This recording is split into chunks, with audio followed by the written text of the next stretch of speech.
apprendre à reconnaître les zones, la position et le rôle des joueurs d'une équipe. Nous allons d'abord voir les zones, puis les positions et les rôles des joueurs. Premièrement, les zones.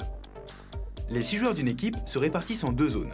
3 joueurs dans la zone avant, comprise entre la ligne des 3 mètres et le filet, c'est la zone d'attaque et de contre, et 3 joueurs dans la zone arrière, comprise entre la ligne des 3 mètres et la ligne de fond. C'est la zone de réception du service et de défense de son camp. Deuxièmement, les positions des joueurs. Les positions sont numérotées de 1 à 6, depuis le joueur situé à droite en zone arrière, jusqu'au joueur situé au centre de la zone arrière. Les 3 joueurs en zone avant sont en position 2 pour l'avant droit, 3 pour l'avant centre et 4 pour l'avant gauche.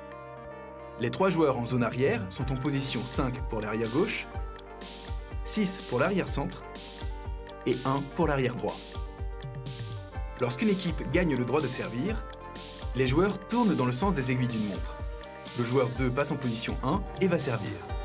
En cas de non-respect de la rotation, une faute est sifflée. Troisièmement, les rôles des joueurs. Les avants sont les seuls autorisés à contrer au filet. La deuxième touche est souvent faite par le passeur. Le passeur fait le lien entre la réception et l'attaque et transmet le ballon vers l'attaquant. L'attaquant finit le point en frappant généralement la 3e touche de son équipe.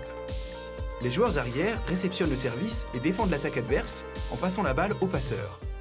Parmi eux, le libéro porte un maillot de couleurs différentes et coordonne la défense. Le libéro ne sert pas et ne contre pas. Pour attaquer, les autres arrières doivent prendre leur élan et sauter depuis leur zone. Vous connaissez maintenant les zones, les positions et les joueurs. À vous de jouer!